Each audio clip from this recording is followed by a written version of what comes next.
مجھے مرگی کے دورے پڑتے ہیں اور جب دورے پڑتے ہیں تو میں گر جاتی ہوں اور جب گرتی ہوں تو میرا ستر کھل جاتا ہے اور مجھ سے یہ برداشت نہیں ہوتا. آپ دعا کریں یہ مرگی کا دورہ ختم ہو جاتا. آقا علیہ الصلوۃ والسلام نے اس عورت سے بھی یہی فرمایا کہ تم چاہو تو میں دعا کر دیتا ہوں اور اگر تم صبر کرو تو میں تمہیں جنت کا وعدہ دیتا ہوں. تم صبر کرو تو میں تمہیں جنت کا وعدہ دیتا ہوں. وہ عورت کہنے لگی یا رسول اللہ آپ کے جنت کا وعدہ مجھے قبول ہے لیکن ایک دعا کر دیں کہ بھلے مرگی آئے لیکن جب میں گروں تو میرا سطر نہ کھلے.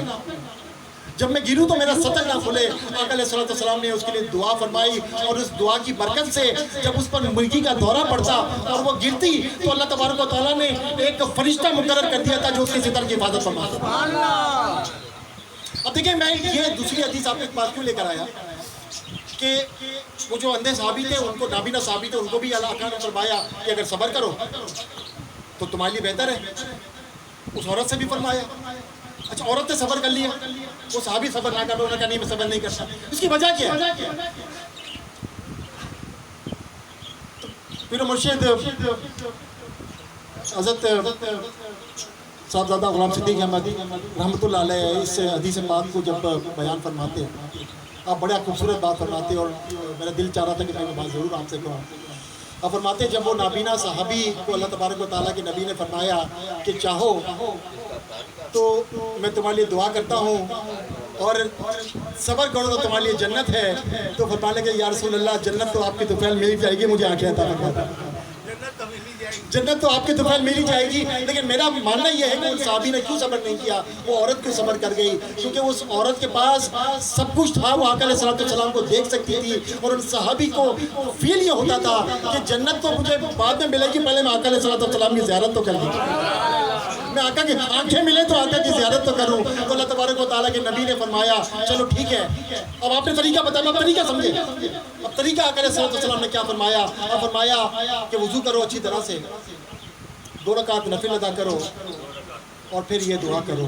اور جو دعا اللہ تبارک و تعالیٰ کے نبی نے جو بتائی, اگر اس کے بعد بھی کوئی وسیلے کا انکار کر دے تو میں سمجھتا ہوں پھر اس کی سمجھ پر مجھے جو ہے نا وہ پریشانی ہونی شروع ہو جائے گی. اللہ آقا فرماتے ہیں تم دعا کرو اللہم انی اسألک بحق نبیک, اے اللہ میں تیری بارگاہ میں تیرے نبی کے وسیلے سے مانگتا ہوں یا اللہ تاکہ میری حاجت قبول ہو جائے. حضرت عثمان بن حنیف فرماتے ہیں وہ جو نابینا صحابی تھے وہ گئے, اب فرماتے ہیں حدیث میں آگے بیان ہوتا ہے, اب فرماتے ہیں کہ ہم ابھی وہیں پر بیٹھے ہوئے تھے, ابھی ہماری نشست ختم نہیں ہوئی تھی, ہم نے دیکھا کہ وہ جو صحابی تھے وہ گئے تو نابینا تھے, تھوڑی دیر میں واپس آئے تو بینا تھے, آنکھوں کی روشنی لے کر واپس آئے. اللہ تبارک و تعالیٰ کے نبی نے بتا دیا کہ اگر میرے وسیلے سے مانگو گے تو اللہ تبارک و تعالیٰ تمہیں فوراً عطا فرماتا. ایک اور حدیث پاک. اور دیکھیں یہاں پر ہم بات کر رہے ہیں کہ آقا علیہ الصلوۃ والسلام نے اپنی حیات ظاہری میں یہ عمل فرمایا, لیکن روایات اور قرآن پاک اور احادیث کی صورت میں نظر آتا ہے کہ آقا علیہ الصلوۃ والسلام تو اپنی پیدائش سے پہلے بھی وسیلہ تھے. کیسے وسیلہ تھے؟ پیدائش سے پہلے بھی وسیلہ تھے. ارے حضرت آدم علیہ السلام سے جو خطا اجتہادی ہوئی, جو دانہ کھا لیا, وہ دانہ کھانے کے بعد زمین پر آئے اور سینکڑوں کئی سال روتے رہے, معافی مانگتے رہے, اور پھر اللہ تبارک و تعالیٰ, اور یہ جو حدیث پاک ہے یہ امام حاکم نے مستدرک میں نقل کیا اور بخاری اور مسلم کی شرط پر لکھی ہے, امام بہقی نے اس حدیث پاک کو نقل کیا, صحیح حدیث ہے. حضرت آدم علیہ السلام نے جب دعا کی کہ یا اللہ میں اس نبی محمد کے وسیلے سے تیری بارگاہ میں توبہ فرماتا ہوں, اللہ تبارک و تعالیٰ فوراً متوجہ ہوا. اللہ فرماتا ہے میں نے تیری وہ خطا تو معاف کی, لیکن یہ بتا کہ تجھے پتہ کیسے چلا میرے نبی محمد کا؟ تو حضرت آدم فرمانے لگے اے اللہ جب تو نے مجھے تخلیق کیا تھا, جب مجھ میں روح پھوکی تھی, جب میں پیدا ہوا تھا تو میری نگاہ عرش کی طرف گئی تو میں نے دیکھا کہ تیرے نام کے ساتھ محمد کا نام لکھا ہوا ہے. اللہ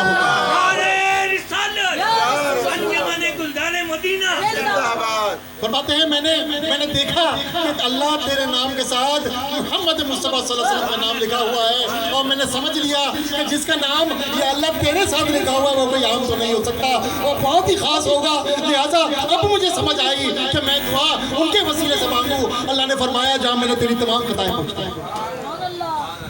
تو آقا علیہ السلام تو اپنی پیدائش سے پہلے بھی وسیلہ تھے، اللہ تبارک و تعالیٰ کے محبوب اپنے ظاہری وصال کے بعد بھی وسیلہ ہے۔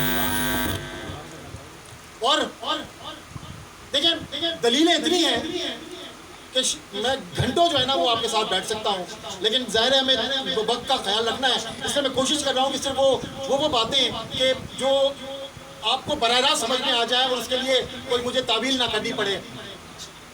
حضرت ابوبکر صدیق رضی اللہ تعالیٰ عنہ کا زمانہ ظاہر آقا علیہ السلام کے بعد کا ہے نا، حضرت ابوبکر صدیق رضی اللہ تعالیٰ عنہ کا زمانہ، اور یہ وہ زمانہ ہے جس میں مسلمہ کذاب ملعون نے جھوٹی نبوت کا دعویٰ کیا۔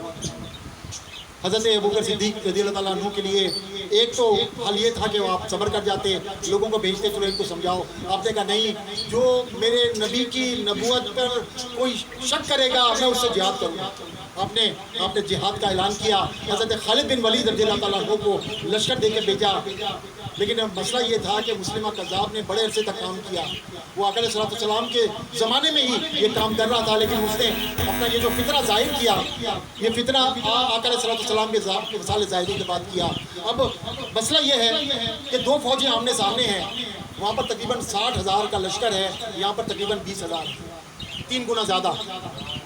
لیکن جو اس سے بھی بڑا مسئلہ تھا، جو حضرت خالد بن ولید کو سمجھ میں نہیں آیا کہ کیسے حل کروں، کہ دونوں طرف مسلمان ہیں، بظاہر وہ بھی کہتے ہیں مسلمان ہیں اور یہاں تو نہیں مسلمان۔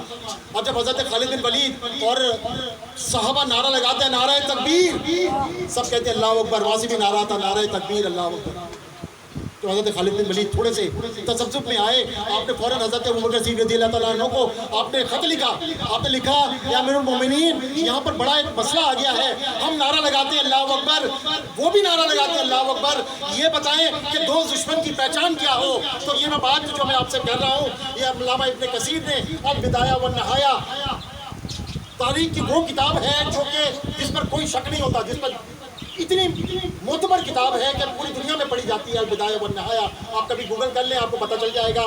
اس کتاب میں حضرت ابن کثیر فرماتے ہیں کہ حضرت ابوبکر صدیق رضی اللہ تعالیٰ عنہ نے واپسی میں یہ پیغام دیا کہ وہ نعرہ لگاتے ہیں نعرہ تکبیر اللہ اکبر، تم نعرہ لگاؤ نعرہ رسالت یا رسول اللہ۔ اور یہ میں البدایہ والنہایہ کے الفاظ آپ کے سامنے پیش کر رہا ہوں، فرماتے ہیں نادا بشعار المسلمین وکان شعارهم یومئذ یا محمد، اس وقت جو مسلمان تھے ان کا شعار یہ تھا کہ وہ نعرہ لگا رہے تھے یا محمد یا محمد یا محمد۔ اور وہ جو جنگ تھی جو شکست میں نظر آ رہی تھی وہ فتح میں تبدیل ہو گئی، بظاہر وہ شکست نظر آ رہی تھی انہیں، لیکن آقا علیہ السلام کے نام کا نعرہ لگا تو اللہ تبارک و تعالیٰ نے انہیں فتح عطا فرما دی۔ اور اسی تناظر میں آقا علیہ السلام کے بعد میں بخاری شریف کی آپ کو سامنے حدیث پاک پیش کرتا ہوں۔ ایک زمانہ اب حضرت عمر فاروق رضی اللہ تعالیٰ عنہ کا زمانہ ہے، حضرت ابوبکر صدیق کا زمانہ آ گیا، اب حضرت عمر فاروق کا زمانہ، سخت قسم کا قحط پڑ گیا، سخت قسم کا قحط، بارش نہیں ہے، سخت مسلمان بہت پریشان ہیں۔ حضرت انس رضی اللہ تعالیٰ عنہ فرماتے ہیں کہ حضرت عمر فاروق رضی اللہ تعالیٰ عنہ نے حضرت عباس بن عبد المطلب کے وسیلے سے بارش کی دعا کی۔ کسے کی؟ حضرت عمر فاروق رضی اللہ تعالیٰ عنہ، لیکن وسیلہ کن کا لیا؟ حضرت عباس بن عبد المطلب، حضرت آقا علیہ السلام کے چچا، اور کیا فرمایا؟ اے اللہ ہم تیری طرف اپنے نبی کے وسیلے سے دعا کرتے ہیں تو بس تو ہم پر بارش نازل فرما، اور ہم تیری طرف سے اپنے نبی کے چچا کے وسیلے کو پیش کرتے ہیں سو تو ہم پر بارش نازل فرما دے، بس پھر ان پر نالی بارش نازل ہو گئی۔ سورہ یہ بخاری شریف کی بالکل آپ کو میں ایز اٹ از ترجمہ پیش کر رہا ہوں۔ تو اللہ تبارک و تعالیٰ نے اپنے نبیوں، اپنے ولیوں، اپنے نبیوں اور ولیوں کی استعمال کی ہوئی چیزوں، جس جگہ پر وہ بیٹھتے ہیں، جس جگہ پر وہ عبادت کرتے ہیں، ان تمام کو اللہ تبارک و تعالیٰ نے اتنا معتبر کر دیا کہ ان کو سامنے رکھ کر ان کے وسیلے سے اگر دعا مانگی جائے تو اللہ تبارک و تعالیٰ ان دعاؤں کو قبول فرما لیتا ہے۔ اور یہاں پر میں ایک اور حدیث پاک، بلکہ 2 حدیثیں انشاءاللہ آپ کی خدمت میں پیش کروں گا، اور پھر انشاءاللہ تعالیٰ میں اجازت بھی چاہوں گا۔ اب یہاں پر ایک سوال یہ پیدا ہوتا ہے کہ ایسا ہوتا کیوں ہے؟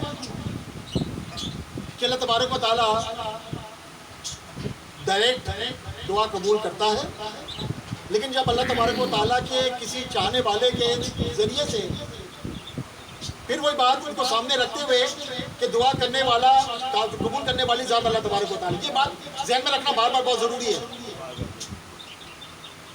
تو یہ ہوتا کیوں ہے کہ اللہ تبارک و تعالیٰ ان ولیوں کی یا ان نبیوں کی دعاؤں کو قبول فرما دیتا ہے؟ تو یہ میں بخاری شریف کی ایک حدیث پاک آپ کی خدمت میں پیش کروں گا، اور یہ حدیث میں مختلف موضوعات کے حوالے سے بھی پیش کرتا ہوں۔ پرسوں ہی میرے بیٹے کے ساتھ تھوڑی سی میری گفتگو ہو رہی تھی، تو میں اسے بتا رہا تھا کہ نوافل کی ادائیگی کتنی عام ہے۔ اکثر ہمارے لوگ جو ہے نا وہ فرض ادا کرتے ہیں، آپ نے دیکھا ہوگا فرض پڑھتے ہیں بھاگ جاتے ہیں، یا فرض پڑھے سنت پڑھے بھاگ گئے، ٹھیک ہے نا۔ فرض پڑھنا ٹھیک ہے، ضروری ہے، لیکن اللہ تبارک و تعالیٰ نوافل کے بدلے کیا انعامات عطا کرتا ہے۔ اگر وہ سمجھ میں آ جائے اس حدیث پاک کو، تو میں سمجھتا ہوں پھر آپ کو جو ہے نا وہ نوافل سے دور رہنے کی کوئی حاجت ہی نہیں رہے گی۔ حدیث پاک میں اللہ تبارک و تعالیٰ فرماتا ہے کہ میں اپنے ولیوں سے محبت کرتا ہوں، اور جس نے میرے ولی سے دشمنی کی اس سے میرا اعلان جنگ ہے۔ دیکھیں اللہ تبارک و تعالیٰ نے پوری قرآن اور حدیث میں دو مقامات ایسے ہیں جہاں پر اللہ نے جنگ کا اعلان کیا۔ میں ان سے جنگ کرتا ہوں۔ قرآن پاک میں ایک مقام ہے کہ جو سود نہیں چھوڑتے، اللہ فرماتا ہے پھر وہ اللہ اور اس کے رسول سے جنگ کے لیے تیار ہوتے ہیں اگر سود نہیں چھوڑتے۔ اور دوسرا مقام یہ ہے کہ جو اللہ کے ولی سے دشمنی کرتا ہے، اللہ فرماتا ہے میری اس کے اعلان جنگ۔ اور پھر اللہ کیا فرماتے ہیں؟ دیکھیے اب میں اس طرف آ رہا ہوں جہاں پر آپ کو اگر یہ بات سمجھ میں آ گئی، اور یہ انشاءاللہ ہمارے بچوں کو بھی سمجھ میں آ گئی، تو یہ بڑی زبردست ڈائریکشن بن جائے گی۔ اللہ فرماتا ہے، امام بخاری نے روایت کیا، اور یہ حدیث قدسی ہے کہ اللہ تعالیٰ فرماتا ہے۔ حدیث قدسی کون سی ہوتی ہے؟ جس میں آقا علیہ السلام فرمائیں کہ اللہ فرماتا ہے، اللہ کیا فرماتا ہے؟